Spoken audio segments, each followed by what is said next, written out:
സ്റ്റേഷൻ്റെ പുതിയൊരു എപ്പിസോഡാണ് കേട്ടോ. നമ്മളിത് വന്നിരിക്കുന്ന സ്ഥലം എന്ന് വെച്ചാൽ ഭയങ്കര ഒരു പ്രത്യേക സ്ഥലമാണ്. അത് മുത്തപ്പൻ കാവെന്നാണ് ആ സ്ഥലത്തിൻ്റെ പേര്. ഈ മുത്തപ്പൻ കാവിനെ കുറിച്ച് പറയുകയാണെങ്കിൽ എല്ലാവർക്കും ഭയങ്കര ഭയം തോന്നുന്നൊരു സ്ഥലമാണ് കേട്ടോ അത്. അപ്പോൾ പ്രിയമുള്ളവർ, നമ്മൾ ഇപ്പോൾ മുത്തപ്പൻ കാവിലേക്ക് നമ്മൾ നടന്ന് പോവാണ് കേട്ടോ. ഈ ഒരു സ്ഥലത്തിനെ ആളുകൾ ഭയങ്കര ഭയത്തോടെ ഉണ്ടോ കാണുന്നത്. കാരണം ഇതിനെപ്പറ്റി ഒരു പഴയൊരു കഥയുണ്ട്. അതായത് കുറച്ച് നാളുകൾക്ക് മുമ്പ് ഈ സ്ഥലം ഒരു ആദിവാസികൾ മാത്രം താമസിച്ചിരുന്ന ഒരു പ്രദേശമാണെന്നാണ് അറിയാൻ കഴിഞ്ഞത്. അന്നുണ്ടായിരുന്നവരുടെ വിശ്വാസപ്രകാരം മരിക്കാൻ ആഗ്രഹിക്കുന്ന ആളുകൾ ഇവിടെ വന്ന് മരിച്ചു കഴിഞ്ഞാൽ ഇവിടുത്തെ ദൈവത്തിന് ജീവൻ സമർപ്പിച്ചു എന്നാണ് പറയുന്നത്. അപ്പോൾ സോഷ്യൽ മീഡിയ വഴി മറ്റുള്ള ഈ സ്വീകാര്യത മൂലം ഇവിടെ ആത്മഹത്യ ചെയ്യാൻ വരുന്നവരുടെ ഒരു സ്ഥലമായിട്ട് ഈ സ്ഥലം മാറിയിട്ടുണ്ട്. ഈ കാവും ഇവിടുത്തെ ആചാരങ്ങളും എല്ലാം ഒളിഞ്ഞും തെളിഞ്ഞും ഒക്കെ ഇന്നും നിലനിന്ന് പോവുകയാണ്.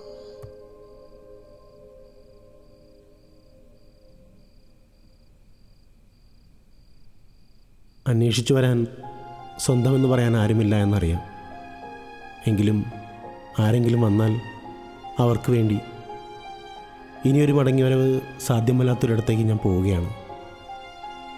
എന്നിനെ അന്വേഷിക്കേണ്ടതില്ല എന്ന് ഹരിനാരായണൻ.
ഇവിടെ ആത്മഹത്യ ചെയ്യാൻ വേണ്ടി വന്ന് മരിച്ചവർ മാത്രമല്ല കേട്ടോ കേസ് ഉള്ളത്.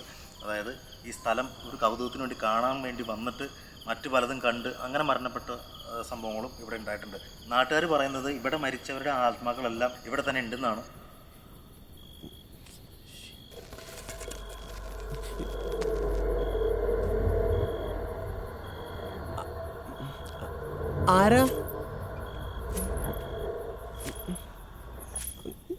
ആരാന്ന് ചോദിച്ചത്? ഞാൻ സമാധാനമായിട്ട് ചാവുമെന്നാണ്. വെറുതെ മനുഷ്യനെ പേടിപ്പിച്ച് കൊല്ലരുതിട്ടാ. ആ അത്രയാ. എന്തായാലും ചാവുമെന്ന്. ഇനി പ്രേതം പിടിച്ചാത്താലും എനിക്കൊരു പ്രശ്നമല്ല. ആരാന്ന് അറിഞ്ഞിട്ട് തന്നെ ബാക്കി കാര്യം.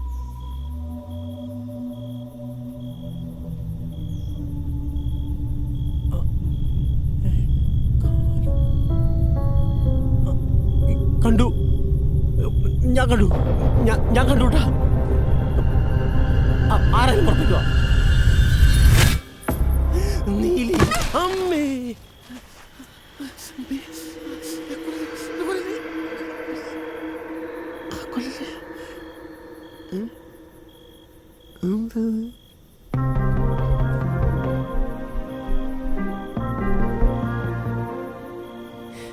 ചുരിദാറിട്ട് നീലിയ.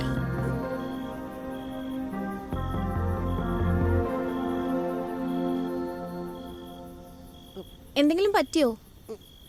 ഇല്ല. അതെ, പേടിക്കണ്ട, ഞാൻ പ്രേതമൊന്നുമല്ല. അതെ. എന്താ മനുഷ്യനെ പേടിപ്പിക്കാനായിട്ട് ഓരോന്നും വലിഞ്ഞേർ വന്നു. ഞാൻ വലിഞ്ഞേര് വന്നൊന്നുമല്ല. താൻ എന്തിനാ ഇവിടെ വന്നേ? അതിന് തന്നെ ഞാനും വന്നത്. അതിങ്ങനെയാണ് വന്നേ. മനുഷ്യന്റെ നല്ല ജീവൻ അങ്ങോട്ട് പോയി. കാട്ടിലോട്ട് അമ്മൂമ്മയുടെ ഫാഷൻ. പിന്നെ ചാവാൻ വന്ന തന്നെ ഇവിടെ ആരെങ്കിലും ചെണ്ടമേളും താലപ്പൊലിയായിട്ട് കാത്തിരിക്കുന്ന കരുതിയോ?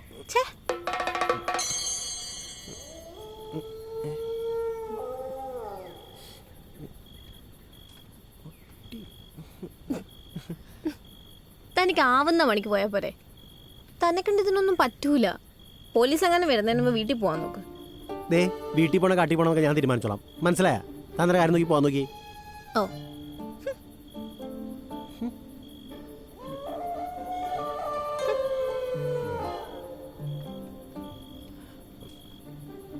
എന്തേ കുറച്ചേരം വന്നിട്ട് ചാവണല്ലേ?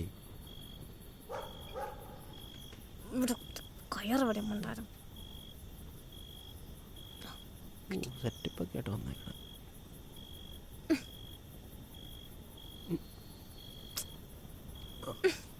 അതെ, ആവുന്ന പണിക്ക് പോയാ പോരെ.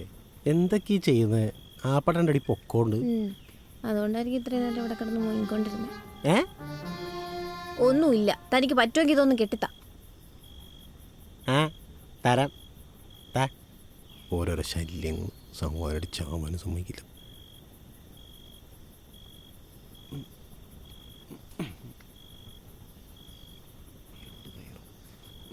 വാ, വന്നിക്ക്. അളവിനനുസരിച്ച് കെട്ടിത്തരാം.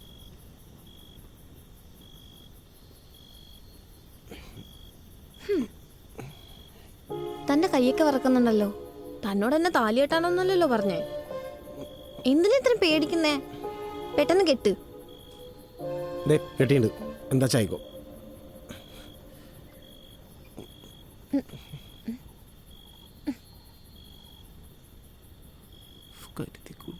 ഈശ്വര, ഞാൻ ചാവുന്നിട്ട് വേറെ ശബ്ദത്തിന് കാവലേക്കൊണ്ടു. അനക്കൊന്നുമില്ലല്ലോ. ഊഞ്ഞാലാടണം. താന്ത മരിക്കണല്ലേ? ഞാൻ ചെന്നിട്ട് തനിക്ക് എന്താ ഇപ്പൊ അത്യാവശ്യം? ചുമ്മാ ആളെ വെടിയാക്കരുത്. ഞാൻ അയ്യോ ചാവുന്ന കൊലക്കുറ്റത്തിനകത്തായനെ.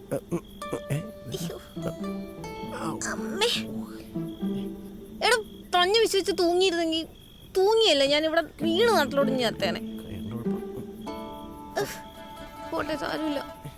അല്ല, ഞാൻ ഒന്ന് ചോദിക്കട്ടെ, ഒരു കയറ് പോലും കെട്ടാൻ പറ്റാത്ത താനെന്തിനും ഇവിടെ വന്നേ?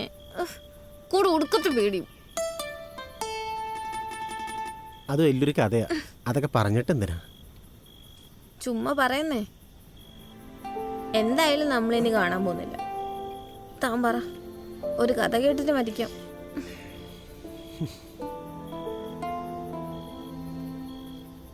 ചിരിക്കാതെ തന്നെ ഇവിടെ എത്തിച്ചെന്താന്ന് പറയടോ. ഐഷ.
പെട്ടെന്നായിരുന്നു എല്ലാം മാറിയത്. എനിക്കിപ്പോൾ ഇതേ മാർഗമുള്ളൂ ഹരി. ഇതിനാണ് ആയിഷ നമ്മൾ ഒന്നിച്ചത്, എല്ലാം പാതിയിൽ ഉപേക്ഷിച്ചിട്ട് പോകാനായിട്ട്? ഹരി, ഞാൻ പറയുന്നൊന്ന് മനസ്സിലാക്ക്. നമ്മുടെ ജാതി, മതം, കുടുംബം, എൻ്റെ വീട്ടുകാർ, അവർ നിന്നെ ഒരിക്കലും അംഗീകരിക്കാൻ പോകുന്നില്ല. എൻ്റെ ഇഷ്ടം കൂടെ അവർ നോക്കുമെന്നാണ് ഞാൻ ഇത്ര നാളും വിചാരിച്ചിരുന്നത്. പക്ഷേ എനിക്ക് തെറ്റി. അവർക്ക് വലുത് അവരുടെ അഭിമാനവും അന്തസ്സും മതവും ഒക്കെ തന്നെ. ഇനി ഞാൻ നിൻ്റെ കൂടെ വരണമെങ്കിൽ ഞാൻ അവരെ മറന്നു വരണം. അതെനിക്ക് പറ്റില്ല. ആയിഷ, മതി ഹരി, ഇതിവിടെ നിർത്താം. Good bye.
ഇനിയിപ്പോൾ താ അവിടെ നിന്ന് എൻ്റെ കാലിനോട് പറ, അതൊരു കേൾക്കട്ടെ.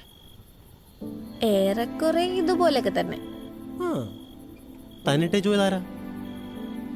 പോയിട്ടൊന്നുമില്ല, പക്ഷേ ഒന്നും പറയാൻ പറ്റാത്ത അവസ്ഥയിലുള്ളത്. ആഹാ, അല്ല ആളാരാ?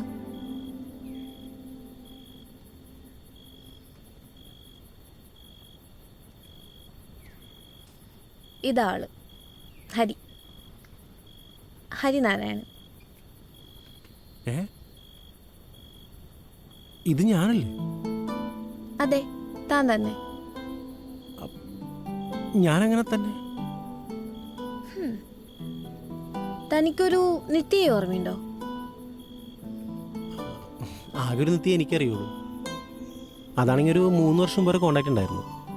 പിന്നീട് ഞാൻ കോണ്ടാക്ട് ചെയ്യാനൊക്കെ ശ്രമിച്ചു, പക്ഷേ ആളെ കിട്ടിയില്ല. പണ്ട് ഈ ഫേസ്ബുക്ക് ഫ്രണ്ട്ഷിപ്പൊക്കെ ആക്റ്റീവ് ചെയ്ത സമയത്തുണ്ടായിരുന്ന ഫ്രണ്ടായിരുന്നു.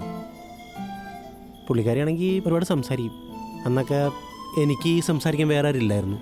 അപ്പോൾ പറയാൻ പുള്ളിക്കാരി മാത്രമേ ഉണ്ടായിരുന്നുള്ളൂ. അന്ന് തന്നെ ഒരു 4-5 വർഷത്തെ ഫ്രണ്ട്ഷിപ്പ് ഉണ്ടായിരുന്നു. പക്ഷേ ആളെ നേരിട്ടുണ്ടല്ല, ചോദിക്കുമ്പോഴൊക്കെ ഇന്ന് കാണാം, നാളെ കാണാം, പിന്നെ കാണാമെന്നൊക്കെ പറയും. പക്ഷേ ഒരു 2 കൊല്ലം മുമ്പ് പെട്ടെന്നൊന്നും പറയാതെ പുള്ളിക്കാരനെ കാണണ്ടായി. ഞാൻ അക്കൗണ്ടൊക്കെ നോക്കിയപ്പോൾ അക്കൗണ്ടും കാണുന്നില്ല. ഞാൻ ഇവിടെ വന്ന സ്ഥിതിക്ക് ഇനിയിപ്പോൾ ആളെ കാണാൻ പറ്റില്ലല്ലോ. ഓ, എന്നാ കണ്ടു, ഞാനാ നിത്യ. താനോ? ചുമ്മാ ജോക്കടിയില്ലേ? അതേടോ, ഞാനൊരു 2 വർഷം മുന്നേ തന്നെ കാണാൻ വന്നിരുന്നു. താൻ ആയിഷയെ പറ്റി അന്നൊന്നും എൻ്റെ അടുത്ത് പറയാത്തതുകൊണ്ട് താനൊരു റിലേഷൻഷിപ്പിലാണെന്ന് ഞാൻ വിചാരിച്ചിരുന്നില്ല. അപ്പം എനിക്ക് തന്നോടുള്ള ഇഷ്ടം പറയാനാ ഞാനന്ന് വന്നേ. പക്ഷെ അപ്പോഴാ നിങ്ങൾ രണ്ടുപേരും ഒരുമിച്ചുണ്ടേ. എന്നിട്ടെന്താ, ഞാൻ മനഃപൂർവ്വം ഒഴിഞ്ഞു മാറി. അല്ല, പക്ഷെ പിന്നെ താങ്ങനെ ഇവിടെ?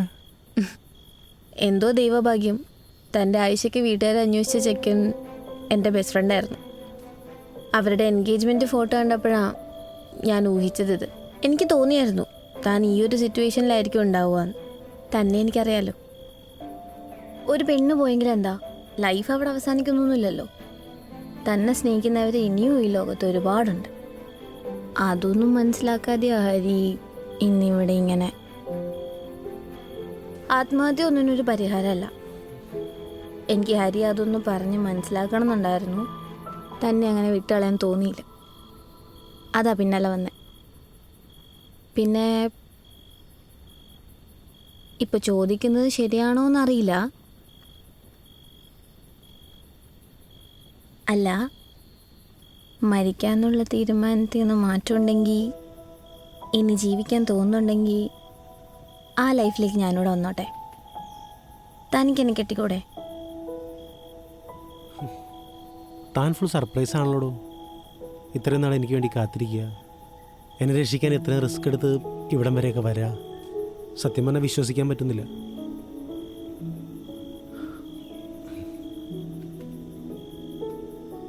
എന്നെ മരിക്കാൻ വന്നപ്പോൾ വരെ കൂടെ വന്ന ആളോടൊപ്പം ഒരുമിച്ച് ജീവിക്കാൻ പോകുന്നത് തെറ്റായിട്ട് എനിക്ക് തോന്നുന്നില്ല.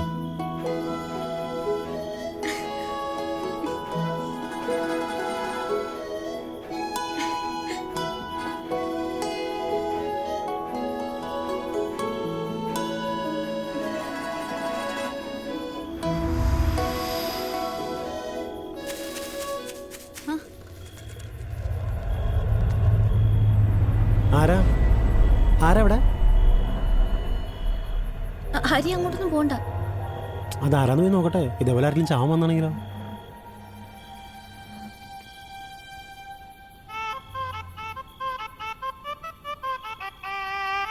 ആ, ചേട്ടൻ മരിക്കാൻ വന്നായിരിക്കും അല്ലേ? വന്നേ പറയട്ടെ, വാ. ചേട്ടൻ എടുത്തിയാടി ഒന്നും ചെയ്യരുത്. എല്ലാ പ്രശ്നങ്ങൾക്കും ഒരു പരിഹാരമുണ്ട്. ചേട്ടൻ നമുക്ക് 1000 പ്രശ്നങ്ങളുണ്ടാവും, എന്ന് കരുതി നമ്മൾ തളരരുതൊരിക്കലും. ഞാനിതുപോലെ മരിക്കാൻ വന്നതാണ്. പക്ഷേ ദേ, ഇവിടെ എൻ്റെ തീരുമാനം മാറ്റി. അതേപോലെ ചേട്ടനും ആരെങ്കിലൊക്കെ വരും തീരുമാനം മാറ്റാനായിട്ട്. അതിന് പറ്റൂല ബ്രദർ, ഞാൻ ഓൾറെഡി ഒന്ന് മരിച്ചതാ. ഇനി എന്നെ രക്ഷിക്കാൻ ആരും വരില്ല. എന്നുവെച്ചാ ഞാൻ നിങ്ങളെ എൻ്റെ അടുത്തേക്ക് കൊണ്ടുപോകാൻ വന്ന. എങ്ങോട്ട്? വാ, എൻ്റെ കൂടെ കൊണ്ടുപോകാൻ. നമുക്ക് പോയാലോ?